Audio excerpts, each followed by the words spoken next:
बिस्मिल्लाहिर्रहमानिर्रहीम। अस्सलाम वालेकुम स्टूडेंट्स। आज हम चैप्टर नंबर 1 के इम्पोर्टेंट जो एमसीक्यूज़ हैं और शॉर्ट क्वेश्चंस हैं वो डिस्कस करने वाले हैं एग्ज़ाम के पॉइंट ऑफ व्यू से।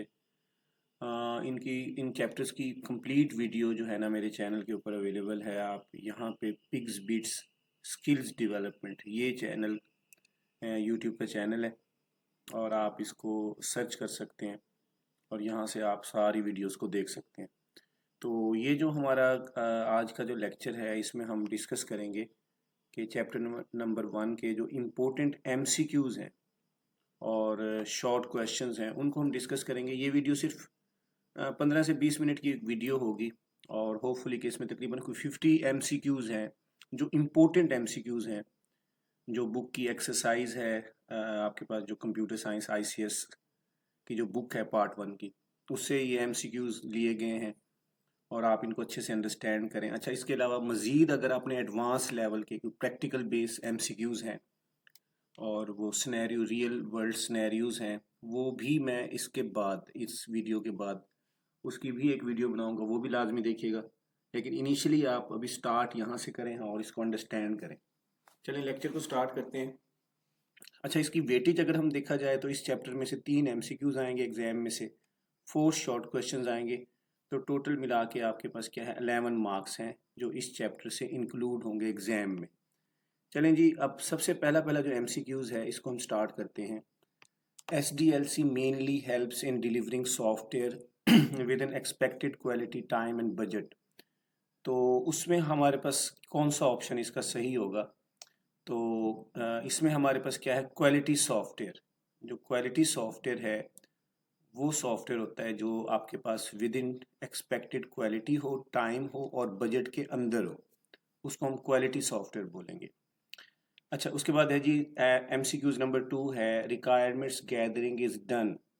जो रिक्वायरमेंट्स गैदरिंग होती है एक फेज टू फुली अंडरस्टैंड, क्या हम अंडरस्टैंड करते हैं what users expect from the system. Deployment होगी, एग्जीक्यूशन होगी, अंडरस्टैंडिंग नीड्स। तो हमने ना कस्टमर की जो नीड्स होती हैं रिलेटेड टू एक्सपेक्टेड सॉफ्टवेयर, जो वो सॉफ्टवेयर बनवाना चाहता है, उसको हम क्या करते हैं रिक्वायरमेंट्स गैदरिंग में वो उस नीड को अंडरस्टैंड करते हैं, क्योंकि हमने कस्टमर को ही सॉफ्टवेयर बना के देना है। तो ये आपके पास क्या है एमसीक्यूज नंबर 2 है। तो ये साथ साथ मैं ना निशान भी लगा रहा हूँ ताकि आप इसको अंडरस्टैंड करो। तीसरे नंबर पे जो हमारा एमसीक्यूज है, which type of requirements describe what specific action the system must perform. जिसमें हमारे पास आ जाए ना कि सिस्टम क्या परफॉर्म करेगा, व्हाट मतलब कि उस सॉफ्टवेयर के अंदर क्या फंक्शनैलिटी होंगी। तो वो हमारे पास क्या है फंक्शनल रिक्वायरमेंट्स होती हैं। मतलब वो सॉफ्टवेयर जो है ना उस यूज़र को क्या इंटरफेस देगा जिसमें यूज़र डिफरेंट फंक्शंस परफॉर्म कर सकता है, वो उसकी फंक्शनल रिक्वायरमेंट्स हैं। और वो कैसे परफॉर्म होंगी, how will the software system should perform its function, वो नॉन फंक्शनल रिक्वायरमेंट्स हैं।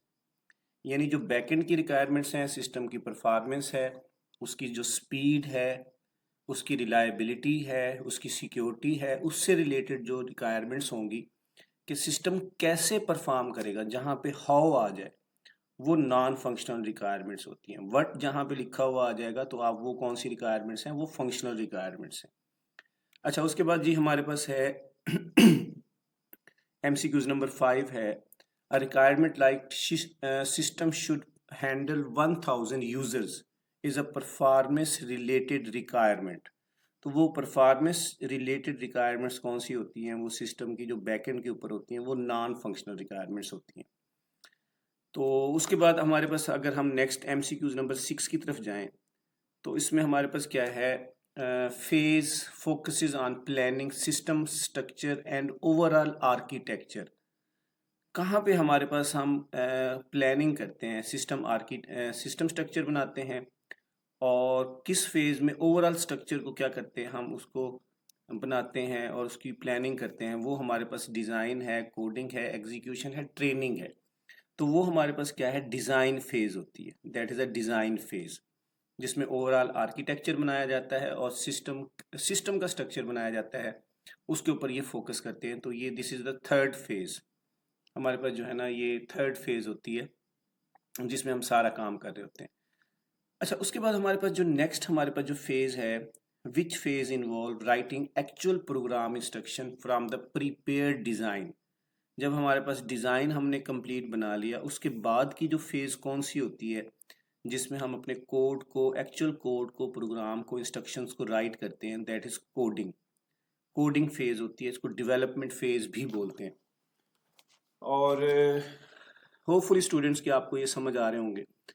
अच्छा, उसके बाद हमारे पास जो नेक्स्ट MCQs नंबर 8 है, ensures the software works correctly and meets all defined requirements। जहाँ पे हम चेक करते हैं कि जहाँ पे सॉफ्टवेयर सही काम कर रहा है और यूज़र की रिक्वायरमेंट्स के अकॉर्डिंगली वो सॉफ्टवेयर बना हुआ है, वो कौन सी फेज़ होती है, that is testing phase. Testing phase में हम चेक करते हैं कि जो सॉफ्टवेयर बनाया है वो सही है, वो करेक्ट सॉफ्टवेयर है, उसमें कोई बग्स तो नहीं है। और दूसरा ये है कि जो यूज़र की रिक्वायरमेंट्स हैं, फंक्शनल रिक्वायरमेंट्स हैं या नॉन फंक्शनल रिक्वायरमेंट्स हैं, उसको हम यहाँ पे टेस्ट करते हैं before deployment. Which of the model follows a strict step by step linear flow. यानी स्टेप बाय स्टेप जो है ना, स्ट्रिक्टली जो फॉलो करता है, वो कौन सा मॉडल है, वो हमारे पास वाटरफॉल मॉडल है। दैट इज़ अ वाटरफॉल हमारे पास मॉडल। वो उसमें हमारे पास क्या है, लीनियर आपके पास क्या है, फ्लो होता है। यानी एक स्टेप के बाद दूसरा स्टेप, फिर तीसरा स्टेप, वो स्ट्रिक्टली फॉलो करता है। अच्छा जी, उसके बाद हमारे पास जो नेक्स्ट हमारे पास जो MCQs है, which model deliver software through shorter development cycles called sprints. Scrims भी बोलते हैं, जिसमें हम सॉफ्टवेयर की डेवलपमेंट करते हैं, लेकिन हम ना छोटे छोटे स्प्रिंट्स डेवलप करते हैं। और एक जो स्प्रिंट होता है उसका जो टाइम ड्यूरेशन होगा वो 1 से 4 वीक्स तक का टाइम होता है।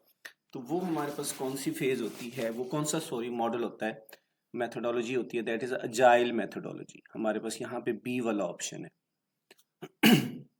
Agile major strength is easily adapting to changes in user requirements. तो इसको हम क्या बोलते हैं, इसको हम बोलते हैं अडेप्टेबिलिटी, कि हम आसानी से यूजर की चेंजेस, उसकी रिक्वायरमेंट के हिसाब से हम अपने सॉफ्टवेयर को क्या करते हैं, डिवेलप करते हैं। लेकिन जो आपका वाटरफॉल होता है, that is a rigid model होता है, स्ट्रिक्ट होता है। उसमें वंस वही रिक्वायरमेंट्स क्लियरली डिफाइंड हो गई, तो उसके बाद हम वाटरफॉल मॉडल यूज़ करते हैं, जहाँ पे हमारे पास यूज़र की रिक्वायरमेंट्स वेरी क्लियरली होती हैं। जहाँ पे आपकी यूज़र की रिक्वायरमेंट्स चेंज होती रहती हैं, तो वहाँ पे हम वाटरफॉल मॉडल नहीं यूज़ करेंगे, वहाँ पे हम अजाइल मेथोडोलॉजी यूज़ करेंगे, जिसमें यूज़र की रिक्वायरमेंट्स चेंज होती रहती हैं। अच्छा जी, 12 वाला बच्चों MCQs है, which phase provides visual layout. Visual layout कहाँ पे होंगे, सिंपल आपके पास डिज़ाइन फेज में होंगे। Makes the software available for end user in real working environment, जिसमें हम सॉफ्टवेयर को एंड यूज़र को दे देंगे, और वो हमारे पास डिप्लॉयमेंट फेज होती है, जहाँ पे वो रियल वर्ल्ड में उसकी वर्किंग होती है, उस सॉफ्टवेयर की, लोग उस पर काम करते हैं, वो डिप्लॉयमेंट होती है, डिप्लॉय करना। अच्छा जी, उसके बाद है which of the following keeps the system up to date and fix issues after release. जैसे हमने सॉफ्टवेयर को रिलीज किया, डिप्लॉय किया, उसके बाद जो चेंजेस आती हैं, उसमें मॉडिफिकेशन, अपडेट्स आती हैं या कोई इश्यूज आते हैं, वो कौन सी फेज होती है, that is a maintenance phase. वो मेंटेनेंस फेज होती है। Performance testing checks how fast and stable the software works under load. वो कौन सी होती है, वो हमारे पास स्पीड होती है। हम ये हमारे पास नॉन फंक्शनल रिक्वायरमेंट्स हैं। कंपैटिबिलिटी टेस्टिंग में हम क्या करते हैं, हम चेक करते हैं कि जो सॉफ्टवेयर है सारे डिवाइसेस के ऊपर रन करेगा। मतलब हम मोबाइल के ऊपर इक्वली रन कर रहा है, टैब के ऊपर रन कर रहा है, लैपटॉप्स के ऊपर रन कर रहा है, that is compatible to every devices जो यूज़र यूज़ कर रहे हैं। तो उसको टेस्ट किया जाएगा, चेक किया जाएगा उसकी कंपैटिबिलिटी, कि डिफरेंट ऑपरेटिंग सिस्टम के ऊपर, डिफरेंट डिवाइसेस के ऊपर वो चल रहा है या नहीं चल रहा है, उसको हम कंपैटिबिलिटी टेस्टिंग बोलेंगे। डिप्लॉयमेंट फेज क्या होती है, deployment phase which step adjust settings according to user needs. Deployment phase में हम कन्फिगुरेशन जब करते हैं, ये हमारे पास क्या है, एक स्टेप है जिसमें हम सेटिंग करते हैं यूज़र की नीड के हिसाब से। और उसमें नेटवर्क्स की सेटिंग होती हैं, डेटाबेस से रिलेटेड राइट्स होते हैं, और कॉन्फ़िगरेशन करते हैं, यूज़र को राइट्स देते हैं, और नेटवर्क की सेटिंग्स वगैरह होती हैं, सारी आपकी कॉन्फ़िगरेशन में आ जाती हैं। यूज़र की नीड के हिसाब से हम उसको सेट करते हैं। अच्छा, उसके बाद which of the following provides reusable components to speed up development. Frameworks होते हैं जो आपके पास क्या है, आपके सॉफ्टवेयर डेवलपमेंट की स्पीड को बहुत ज़्यादा कर देते हैं, फास्ट कर देते हैं। और ये रीयूजेबल कंपोनेंट्स होते हैं जिससे हमारा बहुत ज़्यादा टाइम हमारे पास क्या होता है, सेव होता है। जैसे जेंगो है या पीएचपी के अंदर लारावेल है, तो ये डिफरेंट फ्रेमवर्क्स होते हैं, या रिएक्ट जेएस है जावास्क्रिप्ट का, तो उससे आपकी सॉफ्टवेयर की डेवलपमेंट स्पीड बहुत ज़्यादा बन जाती है। ये फ्रेमवर्क आपके पास क्या है, बहुत ज़्यादा हेल्पफुल है, जिसमें आपके पास बने बनाए टेम्पलेट्स होते हैं, थीम्स होते हैं, आप आसानी से चीज़ें बना सकते हो। 19 वाला है, is an example of a popular web development framework. Django हमारे पास क्या है, एक वेब डेवलपमेंट फ्रेमवर्क है पाइथन का। और जिस तरह आपके पास क्या है, वेब डेवलपमेंट के लिए पीएचपी का एक फ्रेमवर्क है लारावेल। इसी तरह जावास्क्रिप्ट का रिएक्ट जेएस है। जो फेमस आपके पास पाइथन का जो फ्रेमवर्क है वो जेंगो है। The importance of software process model lies in their ability to provide. Software models में प्रिडिक्टिबिलिटी होती है, हम सॉफ्टवेयर को प्रिडिक्ट कर सकते हैं, और एफिशिएंसी होती है, and quality, all of these. तो हमारे पास कौन सा ऑप्शन है यहाँ पे, ऑल ऑफ दीज। तो ये करेक्ट ऑप्शन है स्टूडेंट्स आपने। तो ये हमारे पास 20 एमसीक्यूज हमने कर लिए हैं। होपफुली के 5 या 10 मिनट के अंदर हम इसको कंप्लीट करते हैं वीडियोस को। आप अपने फ्रेंड्स के साथ लाजमी शेयर करो। मेरे चैनल का जो नेम है, और आप यूट्यूब से भी सर्च कर सकते हैं पिग्स बिट्स स्किल्स डेवलपमेंट के नाम से, और आप लाजमी इसका लिंक शेयर कीजिएगा। अच्छा, उसके बाद हमारे पास जो नेक्स्ट है जी, प्रोजेक्ट प्लानिंग से रिलेटेड कुछ एमसीक्यूज हैं। Which of the following defined task and resources needed for development. और जहाँ पे हमें टास्क को हम डिफाइन करते हैं और रिसोर्सेज को डिफाइन करते हैं जो सॉफ्टवेयर डेवलपमेंट के लिए ज़रूरी है, वो प्रोजेक्ट प्लानिंग है। Which of the following is associated with testing, bug fixing and ensuring the software meets quality standards. उसको हम क्या बोलते हैं, उसको क्वालिटी एश्योरेंस बोलेंगे, कि जो सॉफ्टवेयर है कस्टमर की नीड के हिसाब से, क्वालिटी के हिसाब से, रिक्वायरमेंट, यूज़र रिक्वायरमेंट्स के हिसाब से बना हुआ है या नहीं बना हुआ, वो क्वालिटी एश्योरेंस होती है, उसको चेक किया जाता है। क्वालिटी एश्योरेंस की टीम होती है जो कोडिंग फेज के बाद जब उसको चेक करते हैं कि सॉफ्टवेयर अकॉर्डिंग टू नीड है या नहीं है। Which of the following is in an important factor in cost estimation. Software logo है, टीम एक्सपर्टीज है, सॉफ्टवेयर थीम है, सॉफ्टवेयर फॉन्ट्स हैं। टीम एक्सपर्टीज ये बड़ा कॉस्ट को इफेक्ट करता है। टीम एक्सपर्टीज का मतलब है डिफरेंट प्रोग्रामर्स होते हैं, उनकी एक्सपर्टीज डिफरेंट लेवल की होती हैं। कुछ जूनियर लेवल के डेवलपर्स होते हैं, उनका जो पर आवर जो रेट होता है जिसमें वो सॉफ्टवेयर हाउस में काम कर रहे होते हैं, वो रिलेटिवली कम होता है। जो सीनियर डेवलपर्स होते हैं वो पर आवर ज़्यादा पैसे लेते हैं। मतलब एक जूनियर लेवल का जो आपका डेवलपर है वो $50 पर आवर ले रहा है, तो एक सीनियर लेवल का जो आपका डेवलपर होगा वो $150 पर आवर है या $200 पर आवर है, तो उसकी एक्सपर्टीज़ ज़्यादा होती है। तो ये चीज़ भी कॉस्ट एस्टिमेशन में चेक की जाती है कि टीम की expertise. Risk management starts bye identifying possible project risk management में हम पोटेंशियल रिस्क को आइडेंटिफाई करेंगे जो आपके सॉफ्टवेयर के अंदर आ सकते हैं। Ensures the software meets required standard, वो क्वालिटी एश्योरेंस होती है। और उसके बाद which phase involves performing actual development work, कहाँ पे हम काम करते हैं जी, और वो हमारे पास एग्जीक्यूशन होती है जहाँ पे एक्चुअल हम डेवलपमेंट वर्क कर रहे होते हैं, एक्चुअली हम अपना सॉफ्टवेयर बना रहे होते हैं। स्टूडेंट्स, ये चैनल का टाइटल है, आप यहाँ से बच्चों के साथ शेयर कर सकते हैं और लाजमी फॉरवर्ड करें अपने फ्रेंड्स के साथ, अपने क्लास फेलोज़ के साथ, अपने कोलीग्स के साथ। कोई भी आपके जानने वाले फ्रेंड्स हैं उनके साथ ये शेयर करें, और अपने कमेंट्स में लाजमी मुझसे डिस्कस करें। कोई भी आपको ICS पार्ट 1 से रिलेटेड कोई भी आपको वीडियो चाहिए, कोई भी टॉपिक आपको मुश्किल लग रहा हो, आप कमेंट्स में लाजमी मुझसे शेयर करें, तो मैं आपको वो वीडियो इंशाल्लाह होपफुली अपलोड कर दूंगा इस चैनल के ऊपर। अच्छा, उसके बाद ये 27 वाला MCQs है, the selection of technology stack effects the total cost, technology stack को देखा जाता है, टेक्नोलॉजी देखी जाती है, सॉफ्टवेयर कौन सा यूज़ कर रहे हो आप, डिवाइसेस कौन से यूज़ कर रहे हो, ठीक है ना। ये भी आपके पास एक कॉस्ट के ऊपर बड़ा इफेक्ट डालती है कि आपके जो सॉफ्टवेयर हैं वो पेड हैं, आप क्लाउड कंप्यूटिंग यूज़ कर रहे हो, आपके पास सर्विसेज कौन कौन सी हैं और उसमें कितना आपने पे करना है, और वो भी आपका कॉस्ट के ऊपर एस्टिमेशन में हमने ऐड करना होता है उस चीज़ को भी। विच of the following can be the cause of extra contingency funds, bad weather delays work, any programmer or developer gets sick, team expertise, both A and B। तो यहाँ पे both A and B आएगा। Contingency funds वो होते हैं जो हम ना एक्स्ट्रा से रख लेते हैं, कुछ अनफोर्सीन्स होते हैं, हमें नहीं पता होता, लेकिन उसका भी एस्टिमेशन हम करते हैं।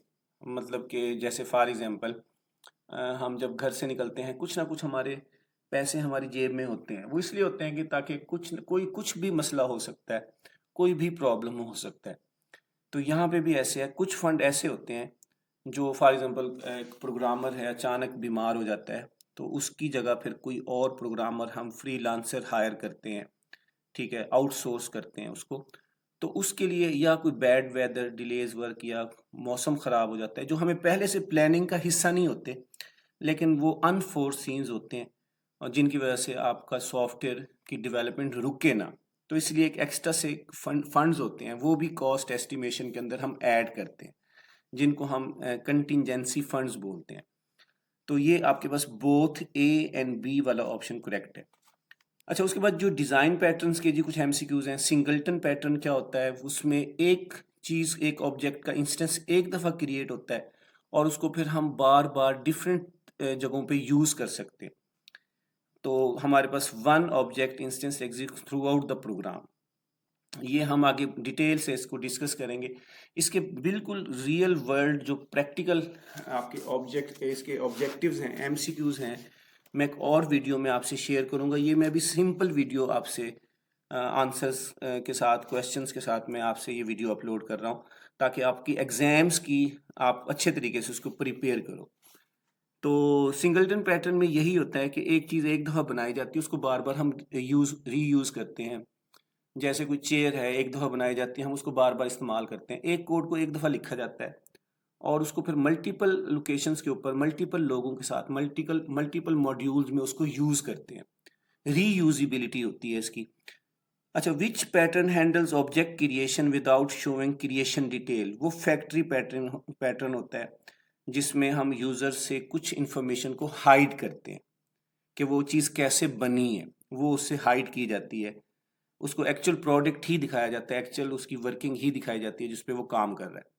उसके जो बैकएंड के कुछ फीचर्स हैं वो हम हाइड करते हैं। जैसे फॉर एग्जांपल किसी जगह पे आप होटल पे जाते हो खाना खाने के लिए, आप सिर्फ ऑर्डर करते हो, वो खाना बना के शेफ़ बनाएगा किचन में और आपके आगे वो प्रेजेंट हो जाता है, पेश कर देते हैं। तो आपको इससे कोई कंसर्न नहीं है कि वो बैकएंड के ऊपर कैसे बना है। तो इसमें जो है ना आपकी कोई हिडन चीज़ें होती हैं, जो क्रिएशन की डिटेल होती है उसको हाइड किया जाता है यूज़र से। तो ये फैक्ट्री आपका डिज़ाइन पैटर्न है। उसके बाद हमारे पास है which of the following pattern updates all observers when a change occurs in a subject. वो हमारे पास क्या है, ऑब्जर्वर पैटर्न होता है कि कोई भी नोटिफाई हो जाता है कि यानी अपडेट्स आती हैं, यानी एक सिंगल सोर्स है, उसके पास मल्टीपल यूजर्स उसके साथ कनेक्टेड हैं। जैसे फॉर एग्जांपल कॉलेज की बेल होती है, छुट्टी की बेल है, तो वो सब स्टूडेंट्स को पता लग जाता है कि छुट्टी है। इंस्टेड के कॉलेज जो एडमिनिस्ट्रेशन है वो सब स्टूडेंट्स के पास जाए और कहे जी छुट्टी हो गई है, तो वो तरीका बेहतर नहीं है। जैसे फेसबुक है, उसके ऊपर कोई भी अपडेट्स आती हैं, कुछ भी नोटिफिकेशंस आते हैं, वो सबको पता लग जाता है। आपके डिफरेंट सोशल मीडिया अकाउंट्स हैं, प्लेटफॉर्म्स हैं, वो एक मैसेज जो है ना सबके लिए नोटिफाई होता है, सारे बंदे उसको यूज़ करते हैं, वो अपडेट्स होती हैं। तो मतलब उसको हम क्या बोलते हैं, उसको ऑब्जर्वर पैटर्न बोलते हैं। Which of the following pattern allow selecting different algorithm at run time. वो हमारे पास कौन सा होता है, स्ट्रेटजी पैटर्न होता है। स्ट्रेटजी पैटर्न में ये होता है कि एक काम को करने के बहुत सारे तरीके होते हैं। जैसे फॉर एग्जांपल आपने कॉलेज से घर की तरफ जाना है, तो आप पैदल भी जा सकते हैं, आप बाइक पे भी जा सकते हैं, आप गाड़ी पे भी जा सकते हैं। तो आपने जाना घर है, कॉलेज से घर की तरफ, तो then you can use different way to handle this situation. आप इस सिचुएशन को हैंडल करने के लिए डिफरेंट सिचुएशन, डिफरेंट सिनेरियोज हैं आपके पास, वे हैं जिससे आप वो काम कर सकते हो। या ऑनलाइन आपने कोई स्टोर है, कोई चीज़ आपने परचेज़ की है और आपके पास वो आपको कहते हैं कि आप इजी पैसा कर सकते हैं। एक मेथड ये है कि आप इजी पैसा के थ्रू ट्रांसफ़र करें पैसे उनको।